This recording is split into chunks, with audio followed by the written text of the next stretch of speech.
Terkait kemunculan perdana Verdi Sambo dalam sidang kode etik perdana hari ini, setelah Verdi Sambo ditetapkan sebagai tersangka, kita terhubung dengan Handoko Gani, pakar forensik emosi. Selamat petang, Pak Handoko. Selamat petang, Mbak. Ya, Pak Handoko, ini pertama kali Verdi Sambo muncul dalam sidang etik setelah ditetapkan sebagai tersangka. Jika dilihat, apakah Verdi Sambo sudah siap hadapi apapun keputusan etik untuknya hari ini? Saya rasa sudah sangat siap ya. Kita bisa membayangkan seseorang dengan atribut yang sangat lengkap sebelumnya, ya tiba-tiba mengenakan pakaian seperti demikian. Jadi sebetulnya sudah tercermin dari pakaiannya eh, apa yang mungkin akan bisa terjadi terhadap beliau. Dari sisi psikologis tentunya akan sangat apa istilahnya sangat dramatis sekali bagi beliau. Beliau pun pasti merasakan bagaimana perlakuan saat ini terhadap beliau gitu ya, termasuk dengan segala kemungkinan hasil dari sidang hari ini. Oke, itu artinya tercermin juga ketika sudah siap, tercermin pada saat Verdi Sambo duduknya ini tidak tegang ya, sudah bersender ke belakang bangku. Nah, ini menarik ya, ketika kita menganalisa gestur, kita tidak bisa langsung menyamaratakan gestur bersandar ke belakang adalah gestur santai. Ini salah besar. Ya, gestur santai itu juga gestur bersandar di belakang itu bisa disebabkan oleh banyak faktor. Salah satunya adalah kursi, kondisi tubuh yang kelelahan, ya. Kemudian juga tentunya kondisi psikologis. Nah, kita tidak hanya menganalisis dari satu elemen atau tolak ukur saja kalau gestur. Jadi gestur itu yang pertama posisi tubuh, betul, poros tubuh. Kemudian yang kedua adalah tangan. Nah, kalau kita lihat tangan ini menarik. Tangan beliau itu memegang ujung kursi. Nah, di dalam salah satu seni dari gestur, ketika seseorang itu holding atau memegang suatu benda, meremas, memutar-mutar, memainkan dan sebagainya, itu tanda seseorang yang sedang tidak nyaman, tegang, Cemas termasuk. cemas termasuk di dalamnya, ya. Dan kita juga akan menganalisis juga dari posisi kepala hingga ekspresi wajah. Nah, kalau kita padukan 3 tolak ukur selain poros tubuh, maka itu bisa mencerminkan bahwa beliau ini juga dalam kondisi stressful atau tertekan. Jadi nggak santai. Ini keliru sekali kalau dikatakan santai. Tapi kan Karena tadi dikatakan sudah siap, antara siap dan tidak santai ini bagaimana melihatnya Pak Handoko? ya, kalau santai ini kan kesannya, wah ini kok melecehkan gitu ya. Ini kok meremehkan. Tapi kalau kita bicara adanya ketegangan, adanya stressful ya, itu juga satu hal yang menunjukkan keadaan emosi beliau secara sesungguh-sungguhnya. Ditambah lagi, tadi kan saya melihat selain ekspresi wajah, tangan, kemudian saya juga melihat adanya debar jantung. Kalau seseorang yang santai, itu debar jantungnya itu nggak kelihatan. Hmm, Tapi kalau kita perhatikan Oke, video ini, itu ada pada saat menjawab, ya ada saat di mana debar jantungnya beliau tuh kelihatan. kencang gitu Hanya ya orang yang detaknya. tegang, iya betul. Oke, Hanya orang yang tegang, yang debar jantungnya, napasnya tuh pendek. Kita kita lihat aja ini, napasnya ini pendek. oke. Kalau dari mata, Oh kalau dari mata nggak bisa, apalagi kita melihatnya dari sisi samping dengan jarak yang cukup jauh. Jadi betul-betul kita hanya bisa melihat dari gestur tadi tangan, kemudian kepala, ya. Ada yang mengatakan kepalanya mendongak. Saya akan koreksi, kepala mendongak karena posisi dari yang mulia. Hakim itu memang di atas oke. eye contact, jadi memang harus mendongak. Jadi bukan karena beliau masih dongak atau mohon izin bukan masih menunjukkan dongak atau congkak gitu, enggak seperti itu. Ya, tapi karena memang posisi duduk yang mulia. Kemudian tadi yang sangat-sangat membuktikan bahwa beliau ini tegang, beliau ini menganggap sidang ini sebagai suatu hal yang serius dan siap bertanggung jawab, sebetulnya adalah dari yang kita sebut autonomous nervous system, yang biasanya kalau di alat lie detector itu dites dengan detak nadi, denyut nadi dan pernafasan, kemudian debar jantung. Oke. Dan kita melihat nafas beliau ini memburu, lebih pendek, kemudian detak jantungnya ini kelihatan sekali kita lihat nih ya di momen ini. Nah, berkali-kali nih.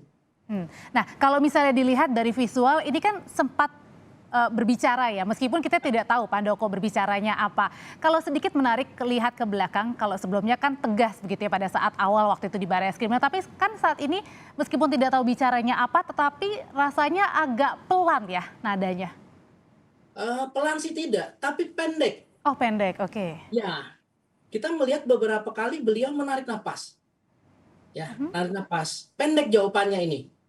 Ya. Artinya kalau pendek itu menghela nafas, kesulitan untuk berbicara tapi mau tidak mau karena memang sudah di hadapan umum ya harus tetap tegas terlihat.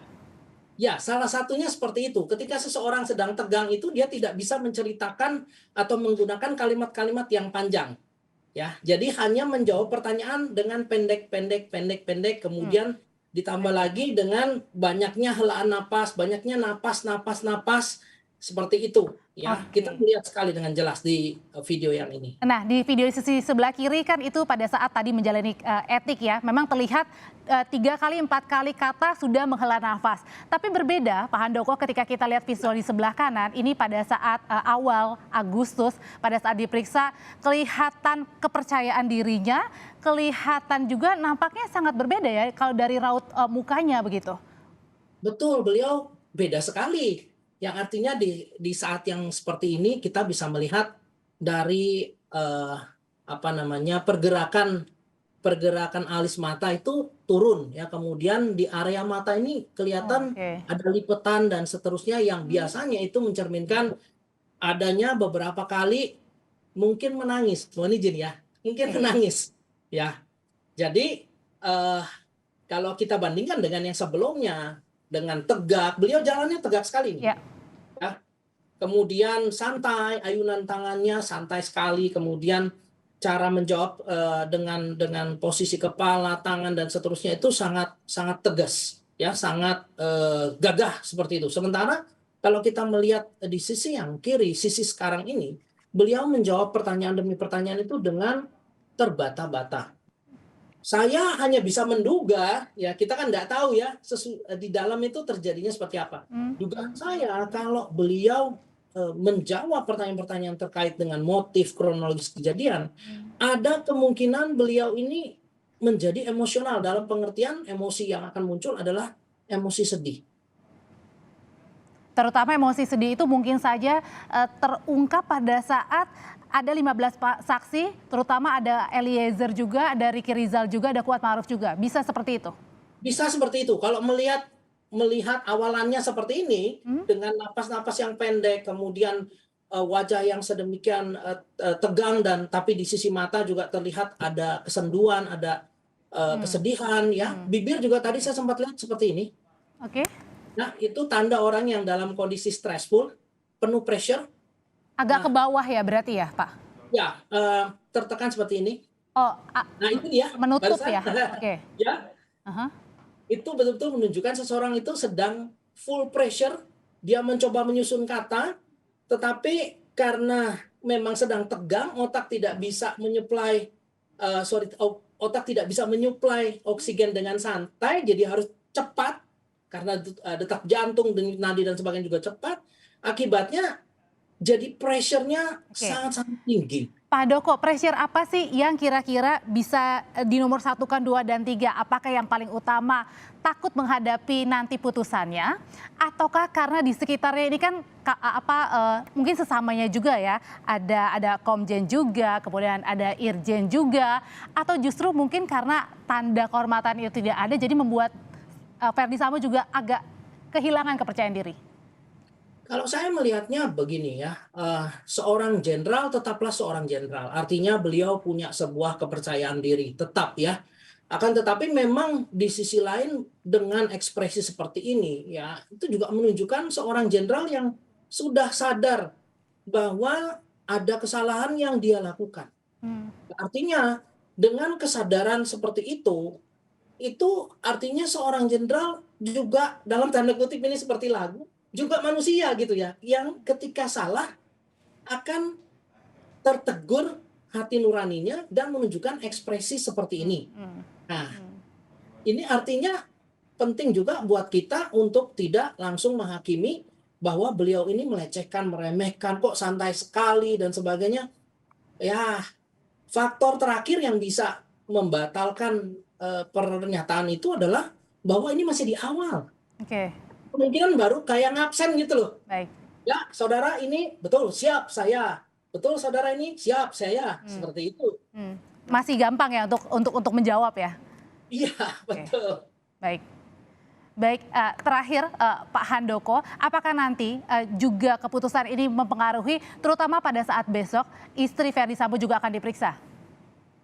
Saya rasa kalau bicara tentang hukum pasti mempengaruhi ya. Tapi yang saya belum bisa tahu adalah karena bagaimana dampak dari hasil hari ini terhadap psikologis dari ibu besok. Nah, saya cuma bisa memesankan bahwa untuk sidang ibu harus didampingi dengan wanita khususnya ya, atau dalam hal ini yang bergender sama yang menguasai cara menghadapi wanita yang ya memang dalam kondisi traumatis seperti demikian. Kalau tidak, maka sidangnya tidak akan berhasil dengan baik.